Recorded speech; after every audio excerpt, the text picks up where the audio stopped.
네, 네, 네, 여러분 안녕하십니까? 우리나라에서 질질 끌고 있는 정치인들 재판 1심만 뭐 3년도 걸리고 4년도 걸리고 세워라 내워라 하는 재판. 이게 도대체 왜 이런 일이 벌어지고 있는 것일까요? 피고인들이 머리 좋은 변호사를 써서 이렇게 피하고 저렇게 피하고 그래서 이 피고인들의 재판 지연 전술이 먹히고 있는 것일까요? 아니면 재판부가 오히려 자기 손에 피 묻히기 싫다. 뭐 이런 비슷한 생각에 따라서 내가 선고를 하지는 않을 거야. 그래서 재판을 이렇게 미루고 저렇게 미루고 피고인이 조금만 하소연을 해도 받아주고 정말 아량 깊은 우리 재판부 그래가지고 결국 2월 초에 판사들 인사이동 있을 때 자기는 짐 싸가지고 훌훌 떠나버리고 마는 그래서 후임 재판부가 다시 처음부터 재판을 시작하게 만드는 이런 악순환이 거듭되고 있다라고 말할 수밖에 없는 것입니다. 이게 우리나라 사법 현실입니다. 문재인 정권 때부터 시작된 이러한 지금 이 관행 글쎄 관행이란 말은 너무 좋은 말이어서 여기 붙일 수가 없고요. 악습, 악패 이것이 여전한 것입니다. 그래서 오늘 조선일보 사설이 이제 이런 제목으로 썼습니다. 이화영 재판도 지연에 성공하고 있다. 이재명 대표는 또 퇴정. 아니 여기가 뭐 병원도 아니고 여기가 뭐 무슨 강의를 들어온 학교도 아니고 자기가 뭐 나가고 싶으면 그냥 중간에 짐 싸가지고 나가버리는 겁니다. 그래서 이것은 재판도 아니다. 아니 판사도 아니다. 재판이 아니려면은 판사가 제대로 된 판사가 아니어야 재판이 아니게 되는 거죠. 그래서 판사도 아니다. 네, 이재명, 이화영 이런 사이입니다.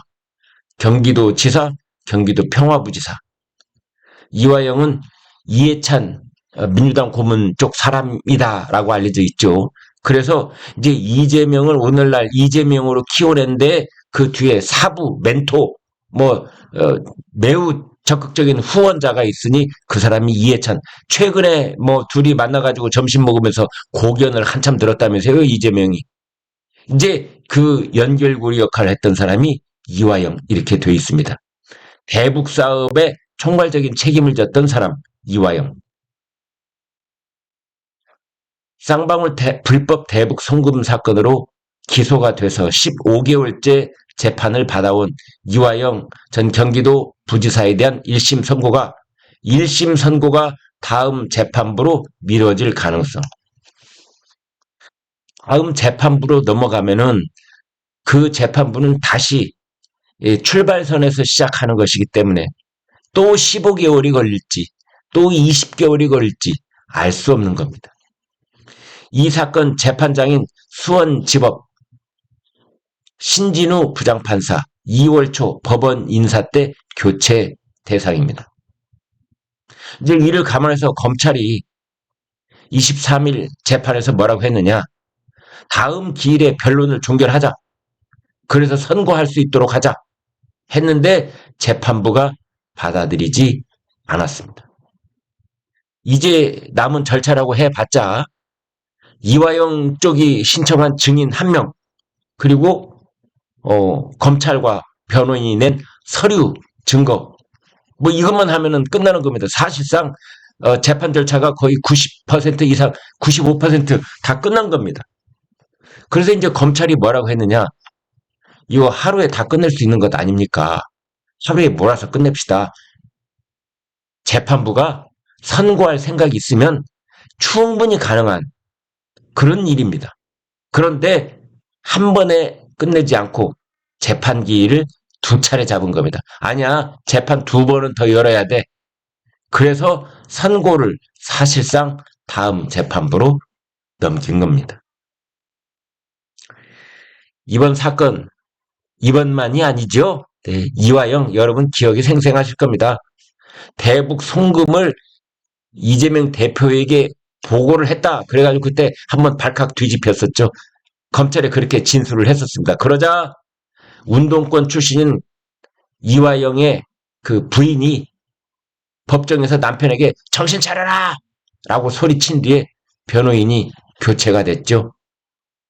그래서 이런 희한한 광경 처음 본다라고 했었는데 알고 보니 그 부인이 운동권 내부에서 따져본다면 남편 이화영보다 훨씬 그 위에 위치하고 있는 운동권으로서는 남편에게 완전히 남편을 쥐락펴락할 수 있는 그런 위치였다는 거죠. 그래서 법정에서 운동권 후배인 남편을 향해서 정신 차려라 한 다음에 자기 마음대로 변호인도 바꾸고 이렇게 된 겁니다. 그래서 이재명 대표의 측근 의원이 이화영 피고인의 아내 측근들과 접촉한 뒤에 이화영이 진술을 번복하기에 이르죠. 그리고 이제 이쪽에서 재판부 기피 신청을 냅니다. 재판부 기피 신청을 내면은요, 여러분 아시는 것처럼 그걸 받아들일지 말지를 결정하는데 2달 이상 걸립니다. 참 정말 우리 재판부가 얼마나 이 피고인들 입장에서 봤을 때는 재판 지연하기 좋은 시스템들을 가지고 있는 셈이지요. 그래서 77일 동안 또 재판이 중단이 됐습니다. 이재명 대표 방탄을 위한 사법방해이자 명백한 재판 지연이었습니다. 사법방해, 우리나라 형법에는 사법방해에 대한 명백한 조문이 있지 않습니다. 그러나 그 비슷한 내용들은 있지요. 미국은 사법방해가 중벌에 처하도록 되어 있습니다. 징역을 몇 년씩 선고할 수 있게 되어 있는 것이 사법방해인 겁니다. 사법방해에는 위증교사, 판사가 똑바른 판단을 내리는데 여러 가지 압박을 넣어서 또는 거짓말을 해서 그것을 지연시키거나 방해하는 것, 이게 사법방해인 거거든요. 그래서 증인을 매수를 하든지 협박을 하든지 거짓말을 하게 만드는 것이 대표적인 사법방해이고, 또 하나는 지금 설명하고 있는 것처럼 이렇게 하는 것도 사법방해인 겁니다. 지든 술책을 다 부려서 재판을 지연시키고 선고를 지연시키고 그 사이에 자기가 금배지를 단다든지 국회를 어떻게 움직일 수 있다든지 당 대표가 된다든지 이런 일을 벌이는 겁니다. 이거는 명백한 사법방해, 재판 지연. 그런데 이제 더 이상 이재명이나 이화영이나 이런 피고인을 탓하기 싫은 겁니다. 적어도 조선일보 사설은 이제는 이재명 탓할 때가 아니다. 이건 누구 탓이다? 그렇습니다. 판사 탓이다. 왜? 재판부가 모를 리가 없고 똑바로 정신이 박혀있는 재판부라면 이거를 충분히 제지할 수 있기 때문입니다. 자, 재판 횟수를 늘려서 자신들이 선고할 수도 있는데 전혀 그런 노력을 하지 않습니다. 정말 세워라 내워라 그러고 있는 겁니다. 애초부터 선고할 생각이 없이 재판을 하는 신용만 했다. 재판하는 신용만. 이재명? 내가 왜 이재명에 대해서 징역 2년, 징역 5년 이런 선고를 내 손으로 해? 이 사람이 나중에 어떻게 될 줄 알고? 만약에 말이야 이 사람이 2027년에 대통령이라도 된다고 그러고 막 내가 온전하겠어? 이재명 주변에서 지금 죽어나는 사람이 몇 명인데 5명이 이미 극단적인 선택을 했잖아.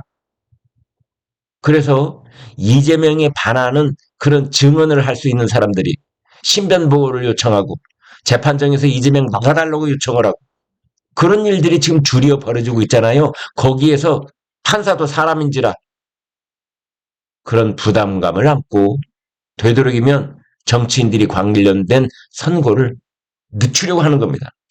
이런 사람들은 판사의 자격이 없다. 이렇게 볼 수밖에 없는 것이지요. 이화영만 그랬느냐? 튿날 이재명도 대장동 백현동 비리 사건 재판에서 오전 재판만 받고 퇴정을 했습니다. 판사보다 더 막강한 권한을 가진 사람 같아요.